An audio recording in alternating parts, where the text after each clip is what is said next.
여러분, 오늘 우리는 로마서 67번째 강해, 오늘을 마지막으로 이제 로마서를 마치려고 합니다.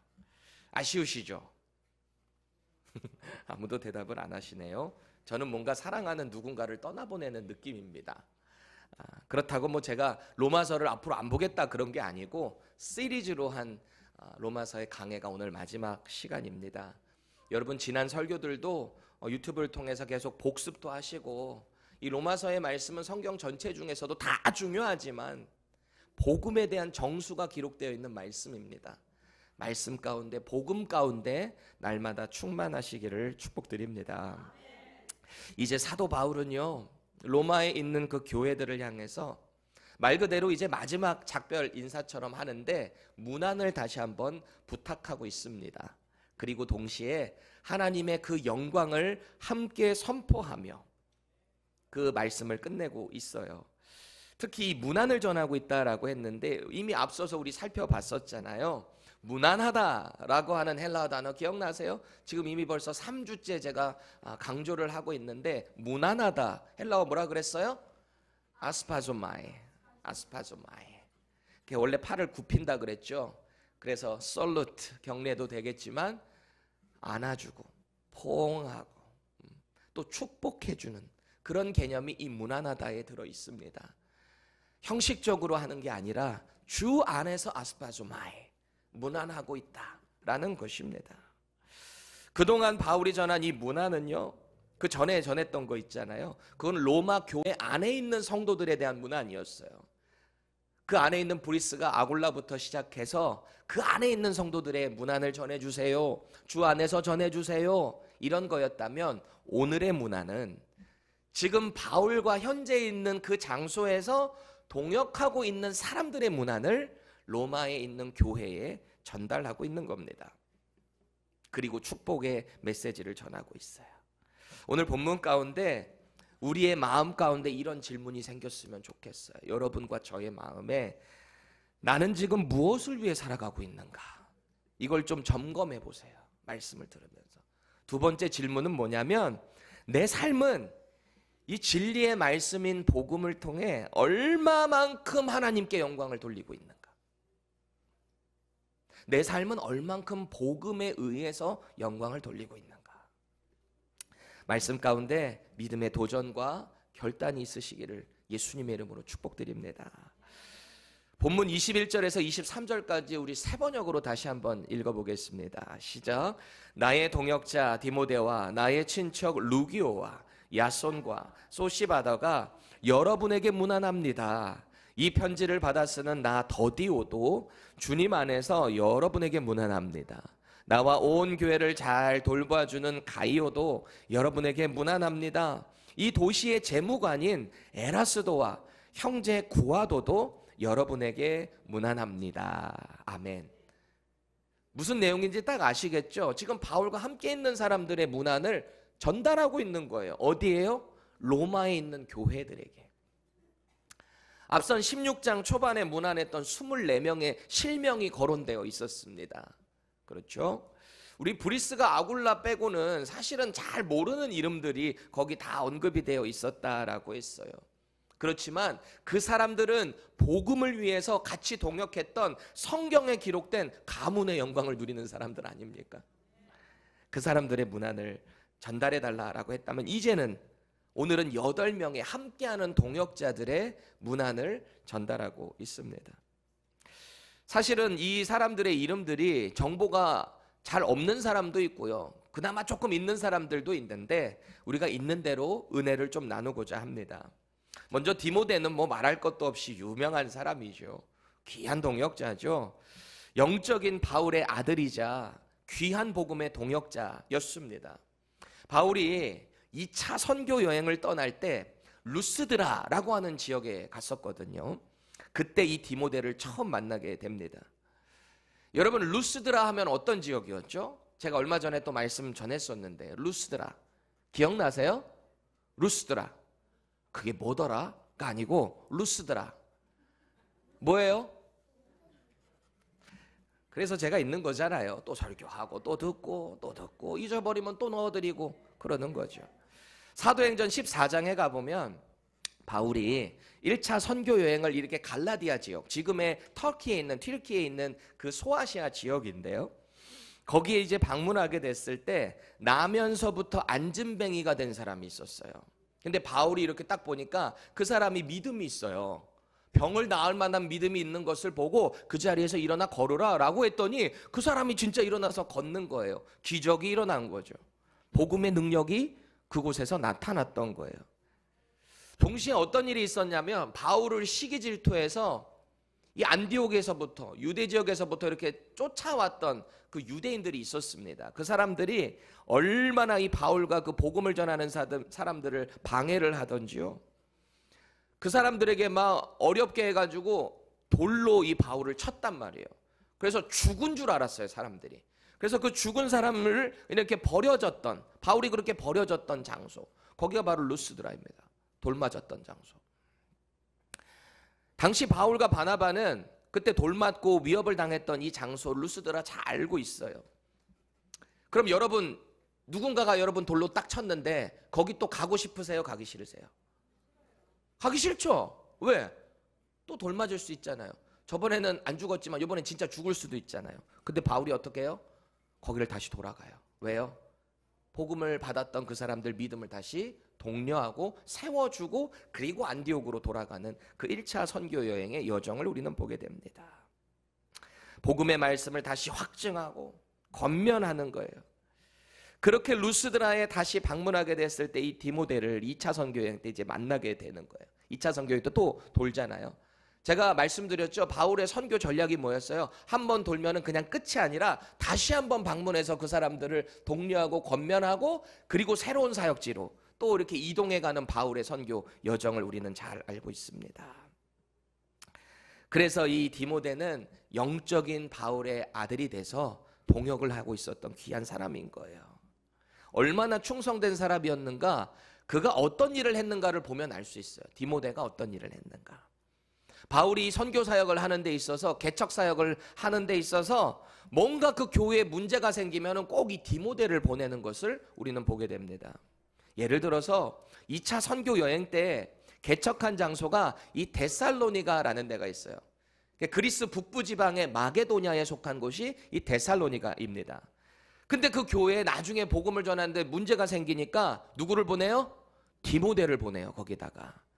그리고 그 교회에다가 편지를 써서 보내면서 이 디모데를 뭐라고 설명하고 있는가? 우리 말씀 같이 읽어보십시다. 데살로니가전서 3장 2절에서 3절입니다. 시작. 우리 형제 곧 그리스도의 복음을 전하는 하나님의 일꾼인 디모데를 보내노니 이는 너희를 굳건하게 하고 너희 믿음에 대하여 위로함으로 아무도 이 여러 환난 중에 흔들리지 않게 하려 함이라. 우리가 이것을 위하여 세움을 받은 줄을 너희가 친히 알리라. 아멘. 누구 보내는 거예요? 디모데.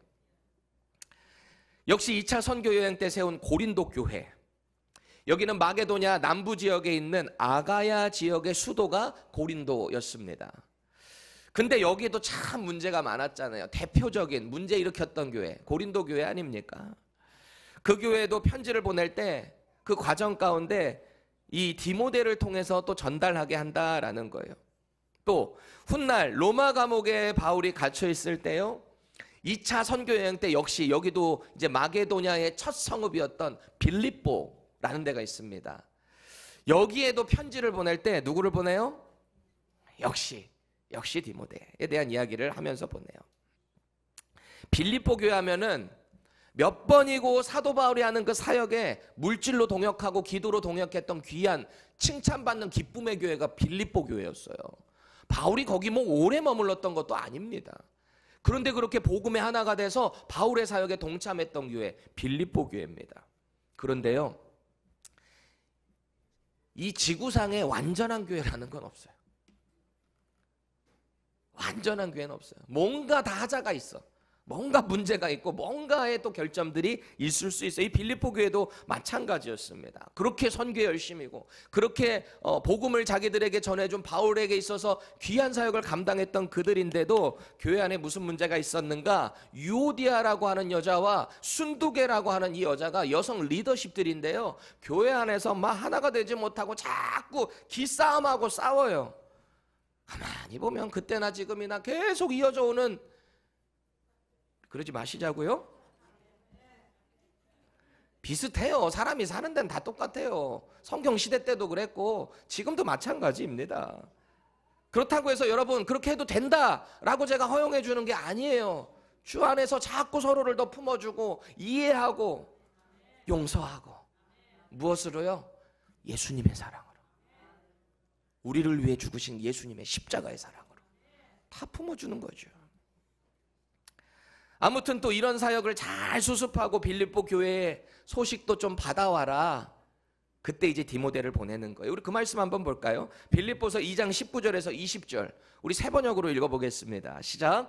나는 주 예수 안에서 디모데를 여러분에게 곧 보내고 싶습니다. 그것은 나도 여러분의 형편을 알므로써 격려를 받으려는 것입니다. 나에게는 디모데와 같은 마음으로 진심으로 여러분의 형편을 염려하여 줄 사람이 아무도 없습니다.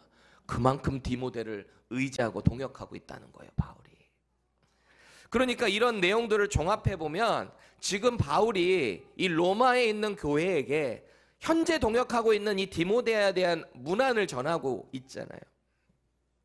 그저 간단하게 나의 동역자 디모데 문안을 전합니다 라고는 말하고 있지만, 이 바울의 마음의 깊은 곳에 이 디모데는 어떤 존재인가를 우리가 그의 사역의 형태를 보면 알 수 있다라는 거예요. 에베소에서 3년 동안 여러분 두란노 서원 잘 아시잖아요. 2년 동안 거기서 또 가르치고 그 회당에서도 가르치고, 이 에베소에서 3차 선교 여행 때 거기서 열심히 사역하고 후임자를 누구로 놓는지 아세요? 디모데. 그러면서 디모데 전후서가 목회서신이라고 합니다. 신학적으로 분류를 할 때. 왜요? 목회를 이렇게 해야 된다라고 편지를 보낸 거거든요. 영적인 아들인 디모데에게 권면을 하는 거거든요. 여러분 오늘 아까 영상 보시니까 오인균 목사님 뭐라 그러세요? 따라서 나의 영적인 아들이요 제자인 민두식 목사님이 사역하시는 교회. 아마 목사님도 그런 마음이시겠죠. 디모데전서 1장 2절 보세요. 믿음 안에서 참 아들 된 디모데에게 편지하노니 하나님 아버지와 그리스도 예수 우리 주께로부터 은혜와 긍휼과 평강이 내게 있을지어다. 영적인 아들에게. 바울에게 어떤 존재래요? 믿음 안에서 참 아들이다. 디모데를 그렇게 인정하고 의지하고 있는 거예요. 이 바울의 표현만 봐도 복음의 사역에 있어서 얼마나 큰 힘이 되었는가, 그것을 우리가 볼 수 있는 거죠. 저와 여러분들도 제가 여러분들을 생각할 때 정말 이 복음의 교회 사역에 있어서 이렇게 충성된 존재, 내가 의지할 수 있는 존재, 그런 성도님들 되셨으면 좋겠어요. 여러분들도 저를 생각하실 때 이 복음의 사역에 있어서 나에게 이렇게 말씀의 꼴을 잘 주시는 충성된 예수님의 종, 제자, 저를 그렇게 기억해 주시기를 부탁드립니다. 서로 노력해야 돼요, 주 안에서. 자, 이제 나머지 7명의 동역자들도 살펴볼 텐데 21절 보세요. 나의 친척 누기오와 야손과 소시바더가 너희에게 문안하느니라. 그래요. 누기오, 야손, 소시바더. 이 앞에 딱 수식하고 있는 한 단어가 있는데 그게 뭐예요? 친척이에요. 바울과 친척이래요. 친척. 근데 우리가 앞선 7절에도 살펴봤지만 여기서 친척이라고 번역된 헬라어 쉰게네스라는 단어가 꼭 진짜 친척이라기보다는 동족의, 한 민족의 이런 뜻도 있거든요. 그러니까 우리가 같은 유대인 출신이었겠구나 라고 받아들이는 게 문맥적으로 더 자연스럽게 볼 수 있는 것 같습니다. 자, 그럼 누기오는 정확히 누구인가? 누기오 몰라요. 우리도 잘 성경적으로 정확히 어디에 근거가 있는지가 없어요. 사도행전 13장에 보면은 안디옥 교회에 5명의 교사 이름이 나오거든요. 안디옥 교회가 어떤 교회였죠, 여러분들? 예루살렘 교회 빼고 이방 지역에 최초로 세워진 교회, 그게 안디옥 교회입니다. 여기서 바울과 바나바가 1년 동안 말씀을 열심히 가르쳤더니 세상 사람들이 그 안디옥 교회 사람들을 보면서 부른 최초의 타이틀이 있는데 그게 뭐예요? 크리스천, 그리스도인이라고 불렀어요. 그게 거기서 처음 생긴 겁니다. 자, 그런데 이 안디옥 교회에 5명의 교사의 이름을 언급하고 있거든요. 우리 사도행전 13장 1절 읽어보겠습니다. 시작. 안디옥 교회에 선지자들과 교사들이 있으니 곧 바나바와 니게르라 하는 시므온과 구레네 사람 루기오, 여기 루기오 나오죠. 루기오와 분봉왕 헤롯의 젖동생 마나엔과 및 사울이라. 여러분, 구레네 하면은 이 아프리카 북쪽, 그러니까 지중해 연안이랑 딱 맞닿아 있는, 현재로 굳이 우리가 얘기를 하자면 리비아라는 나라로 우리가 추정을 합니다. 그럼 바울의 친족, 아까 쉰게네스라고 했을 때 같은 민족 유대인 출신이다라고 우리가 본다라고 했잖아요. 그러면 이 이방 지역인데 유대인일 리는 없겠죠. 물론 예수님 십자가에 올라가실 때, 십자가 지고 올라가실 때 구레네 출신 사람 시몬이 옵니다. 근데 그때가 6월절이죠. 그래서 우리가 생각하기는 아마도 그 구레네 사람 시몬은 디아스포라, 핍박 때문에 흩어졌던 유대인 출신인데 거기 살다가 6월절이 되니까 온 게 아니었는가라고 보는 거고요. 여기서 말하는 루기오는 아마 그 구레네 출신 사람이지 않을까, 이방인으로 본다라는 거죠. 그러니까 정확히 이 구레네가 그때 이 루기오가 그 사람이다, 친척이라고 했으니까 안 그럴 수도 있고 그럴 수도 있고, 이건 학자들마다 이견이 좀 나뉩니다. 정확한 근거는 없어요. 혹은 누군가는 이렇게 말해요. 누가복음과 사도행전의 저자인 누가, 이게 어근이 좀 비슷하니까 누기오하고 누가가 아니었는가, 이것도 정확한 근거는 없습니다. 중요한 것은 루기오는 바울의 3차 선교 여행 때 어찌되었든 간에 고린도 지역에서 바울과 함께 동역하고 있었다. 그러니까 이 루기오라는 사람의 문안을 전하고 있는 거잖아요. 이게 제일 중요한 거죠. 야손은 누구인가요? 야손은 사도행전 17장에 보면은 이 사람의 이름이 정확히 나오고 있습니다. 바울이 데살로니가, 이 마게도냐에 복음 전하러 갔을 때 자기 집을 오픈해서 섬겼던 사람이 바로 이 야손입니다. 여기에 보면은 바울의 복음을 거부하는 유대인들이 여기도 역시 또 찾아와요. 그래가지고 이 불량배들을 불러다가 바울을 막 위협하거든요. 야손의 집에 머물고 있다는 거 알고 야손의 집에 찾아가가지고 바울 내놓으라고 막 이렇게 하거든요. 이미 없었습니다. 그러니까 야손과 그의 형제들을 다 붙잡아다가 신문하고 나중에 보석금 받고 풀어주거든요. 그게 야손이었어요. 야손이라는 사람이 이 바울의 복음에 얼마나 열심으로 동역했는가, 그것을 우리는 알 수 있는 거죠. 그 야손이 지금 이 편지를 보내고 있는 고린도 지역에서 함께 동역하고 있고 그의 문안도 지금 로마 교회에 보내고 있다라는 겁니다. 그리고 바울의 동족인 소시바더는 또 누구인가? 역시 소시바더 정확한 근거가 없어요. 성경에 그 자료가 없어요. 하지만 이 사람도 역시 복음의 사역에 충성된 일꾼이지 않았겠는가? 그러니까 문안을 지금 전하고 있는 거겠죠. 어느 정도 이름이 알려져 있었던 것 같아요. 로마 교회 성도들에게 말이죠. 그리고 22절 보세요. 이 편지를 기록하는 나 더디오도 주 안에서 너희에게 문안하노라 그럽니다. 이게 갑자기 무슨 소리일까요? 로마서 누가 썼어요? 사도 바울이 썼잖아요. 근데 지금 갑자기 무슨 얘기하고 있는 거예요? 이 편지를 기록하는 나 더디오도. 여러분 깜짝 놀랐나요?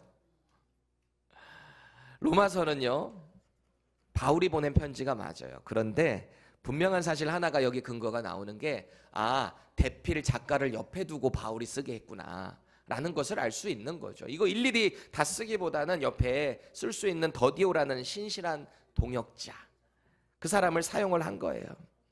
이 방대한 편지의 내용을 오랜 기간에 걸쳐서 썼을 거 아닙니까? 그래서 바울 역시 그의 수고와 헌신을 기려주고 있는 거죠. 이 편지를 쓰고 있는 나 더디오도 그래 너에 대한 이야기도 써라. 이 바울의 얼마나 좀 배포 있고 또 품어줄 수 있는 동역자들을 안아주는 모습이 아닌가 싶습니다.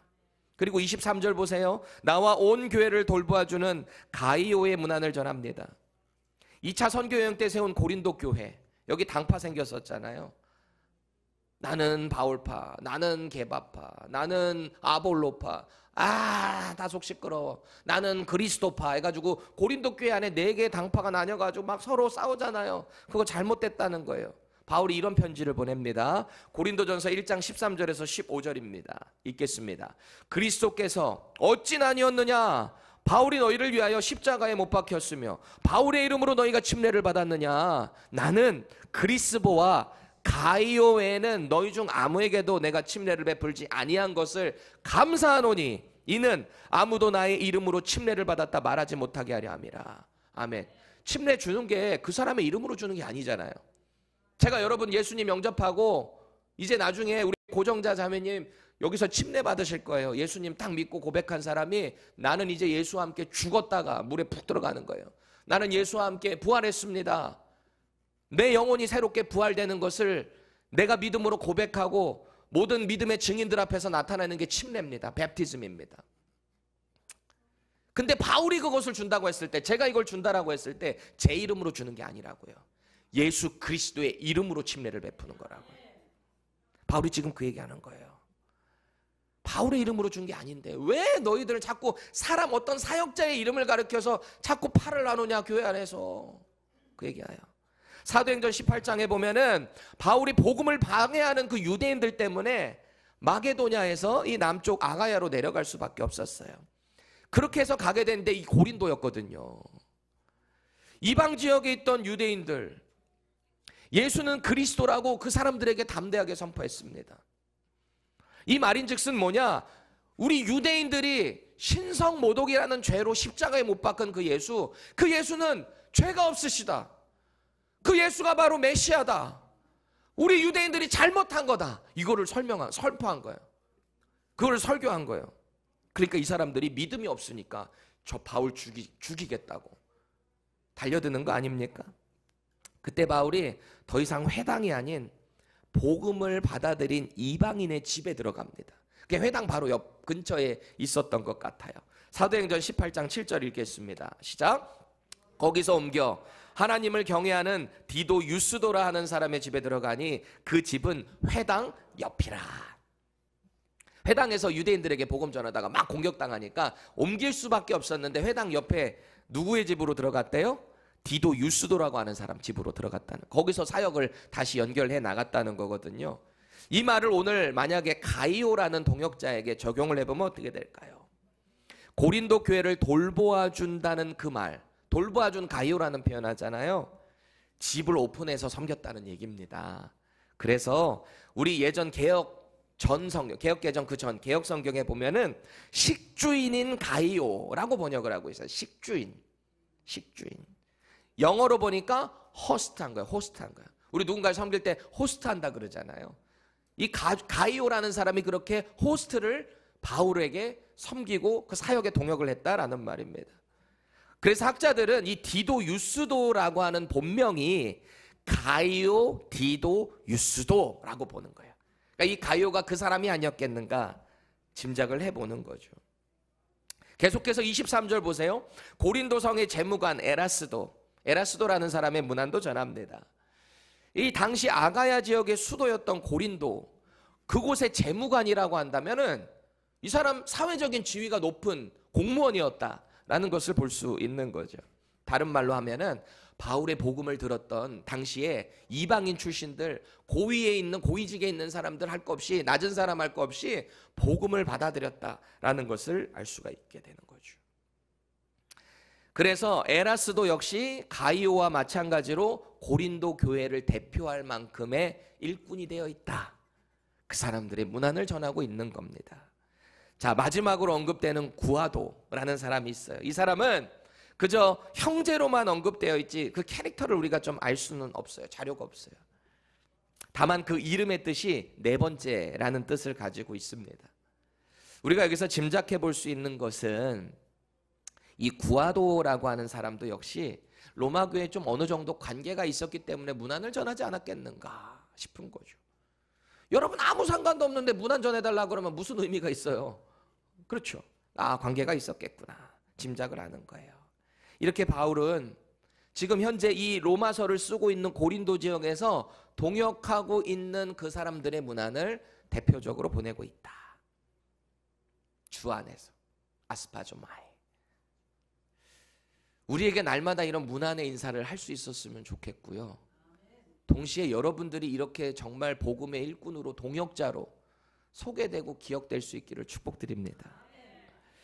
이제 24절에 보면은 여러분 개역개정 성경에 보면은 괄호 열고 없음이라고 나와 있습니다. 이건 참고로 제가 말씀을 드려요. 여러분 킹제임스 버전을 보고 계신 분들은 이 없음이 없을 거예요. 그런데 이 개역개정에 있는 없음이라는 표현은 사탄이 장난질해서 성경에 없는 게 아니고요. 신약 성경에 13번이나 없음이라고 기록이 되어 있습니다. 신약 성경에. 이거는 신약 성경의 번역 과정을 이해하면 우리가 바로 알 수 있게 돼요. 이 없음이 왜 무슨 뜻인가. 우리가 보는 신약 성경도 과거에 뭐 양피지나 파피루스 같은데 다 필사가 되고 그것을 보존하기 위해 또 다른 데다 필사하고 계속 이렇게 번역을 하는 과정들이, 보존하는 과정들이 있었지 않았겠어요? 신약 성경에서 가장 오래된 신약 사본이 있어요. 이것을 번역하는 과정은 뭔가를 보고서 번역을 했을 거 아니에요. 근데 신약 성경의 가장 오래된 사본 중에 하나가 시나이 사본, 신의 산 있죠? 그 시나이 사본이라는 게 있습니다. 그리고 4세기 중엽에 발견된 바티칸 사본이라는 게 있어요. 그리고 5세기 초에 발견된 알렉산드리아 사본이라는 것도 있습니다. 그러니까 이게 초대교회를 중심으로 해서 가장 가까운 사본 중에 발견된 것들을 번역을 한 것과, 그리고 조금 후세대 5세기 중엽쯤에 발견된 사본들도 있거든요. 이거를 비교해 가면서 번역을 했을 거 아니에요. 사본이라는 것은 원래 원본이 있던 것을 필사를 하다가 전해져 내려온 거니까. 그런데 그 과정에서 보니까 4세기 초 그때 좀 먼저 발견된 것하고 5세기 중엽중에 발견된 것하고 비교를 해보니까 뭔가 첨부된 부분이 있는 거예요. 첨가된 부분이. 이 첨가가 돼가지고 전체의 내용을 스포일시키는 정도가 아니라 축복하는 정도의 내용, 혹은 조금 모두가 알고 있는 내용에서 조금 덧붙이는 정도의 내용, 그런 것들이 첨부가 된 거죠. 근데 비교를 하니까 4세기 초쯤에 발견된 사본에는 없는데 나중에 발견된 거 보니까 있네. 그래서 이 개역개정 같은 경우는 초에 발견된 것을 중심으로 번역을 하다 보니까 없음이라고 넣고 반드시 밑에 레퍼런스를 다는 거예요. 그러니까 후세대는 이게 첨부되어 있음이라고 밑에 여러분들 성경에 다 들어가 있을 겁니다. 그래서 5세기 중엽에 발견된 사본들에는 뭐가 들어가 있냐? 우리 주 예수 그리스도의 은혜가 너희 모든 이에게 있을지어다. 아멘. 이 내용 빠진다고 전체 내용에 문제가 됩니까? 그렇지 않죠. 참고하면 되는 거예요. 이제 바울은 로마서를 기록하게 하신 분이 누구시며 또 자신의 모든 사역을 통해 누가 영광 받으시는가? 이거를 선포하고 있어요. 선언하고 있는 거예요. 우리 25절에서 27절 말씀 현대인의 성경으로 좀 생동감 살려서 읽을 텐데, 읽으실 때 여러분들의 신앙을 좀 점검해 봤으면 좋겠어요. 아까 제가 여러분들 마음에 이런 질문이 있었으면 좋겠습니다 했죠. 우리 그 마음 담아서 같이 한번 천천히 읽어보겠습니다. 시작. 하나님은 내가 전하는 기쁜 소식과 예수 그리스도에 관해서 선포된 말씀으로 여러분을 믿음에 굳게 세우실 수 있습니다. 그 기쁜 소식은 오랜 세월 동안 감추어져 있었던 비밀이었습니다만 이제는 영원하신 하나님의 명령으로 예언자들의 글을 통해 계시되고 알려져서 모든 민족이 믿고 순종하게 되었습니다. 이처럼 지혜로운 유일하신 하나님께 예수 그리스도를 통하여 길이길이 영광이 있기를 기도합니다. 아멘. 진심을 담아서. 우리가 여기서 알 수 있는 놀라운 사실 한 가지는 예수님의 복음은 2000년 전에 예수님이 이 땅에 딱 오셔서 드러난 게 아니에요. 그때만이 아니라 갑자기 그때 하나님이 지금 이 일을 행해야 되겠다라고 준비하신 게 아니라 이미 창세전부터 그 일을 계획하고 계셨다라는 거예요. 25절을 개역개정으로 보면 그래요. 나의 복음과 예수 그리스도를 전파함은 영세 전부터 감추어졌다가 그래요. 감추어졌다라는 것은 없던 게 아니라 드러나지만 않았을 뿐. 근데 로마서 1장에 하나님 예수 그리스도를 통해 이 땅에서 뭐라 그랬어요? 오픈됐잖아요. 감추어졌던 게 드러났다라고 했잖아요. 기억나세요? 로마서 1장 여러분들 공부할 때 하나님의 그 복음이 예수 그리스도를 통해 이 땅에 드러났다라고 했습니다. 감추어져 있던 것이 원래 있던 것이죠. 하나님의 계획 안에 있던 것이죠. 예수님이 오시기 전부터 하나님께서 계획하고 계셨어요. 그만큼 예수님을 통한 구원의 선물인 이 복음은 인류가 오랜 기간 동안 이해할 수도 없고 알아차릴 수도 없는 시크릿이었다는 거예요. 바울도 그걸 몰랐으니까 예수님을 빛으로 만나기 전에는 예수 믿는 사람들 잡으러 다녔던 사람이잖아요. 그게 하나님을 위한 일이라고 믿었던 사람이잖아요. 근데 주님을 빛으로 만나고 그 복음을 딱 받아들이고 나니까 그의 인생이 달라지는 거 아닙니까? 저 민두식 목사도 그 예수 그리스도의 복음을 말씀을 통해서 깨닫고 나니까 제 인생이 달라지는 거 아니에요. 여러분들도 마찬가지 아닙니까? 말씀을 통해서 우리가 복음을 알게 되는 거예요. 원래 이게 감춰져 있었다는 거예요. 근데 성령께서 우리의 마음을 열어주시니까 이 말씀이 깨달아지고 예수님을 영접하게 되는 거 아니겠습니까? 이게 바로 죄로 죽었던 나를 살려주신 나의 구원의 이야기다. 그래서 나의 복음이라는 표현을 하고 있어요. 여러분의 복음이에요. 그래서 바울은 지금 이 복음의 말씀을 굳게 붙잡고 전파하는 그 순종의 사람들을 통해, 바로 저와 여러분들을 통해 하나님이 영광 받으신다 라는 말을 하고 있는 겁니다. 여러분, 오늘 우리는 이 복음의 정수가 완전 엑기스, 완전 에센스가 담겨져 있는 로마서의 말씀을 이제 마무리하려고 합니다. 이제 끝낼 거예요. 자신에게 다시 한번 물어보세요. 내 삶은 이 복음의 진리 위에 견고하게 세워져 있는가? 나는 하나님의 이 강력한 능력의 복음의 말씀을 통해 얼만큼 내 주변에 하나님의 영광을 드러내고 있는가? 여러분 자신에게 물어보세요. 나는 복음에 얼마나 집중되어 있는가? 꼭 기억하세요. 복음은 우리의 삶을 송두리째 바꿔놓을 능력이 있습니다. 복음의 말씀은 변화시키지 못할 사람이 없어요. 예수 그리스도의 십자가의 죽으심을 정말 바로 이해할 수 있는 사람은 용서하지 못할 사람이 없어요. 못 품어줄 사람이 없다고요. 왜요? 예수님이 저와 여러분들을 그렇게 품어주셨기 때문에. 혹시 예수님의 복음을 믿는다고 하면서도 여전히 여러분들의 마음에 평강이 없으십니까? 뭔가 영적으로 무기력하십니까? 자신을 진단하세요. 내가 예수님의 십자가 앞에 얼마나 무릎 꿇고 그 십자가와 동행하고 있는가?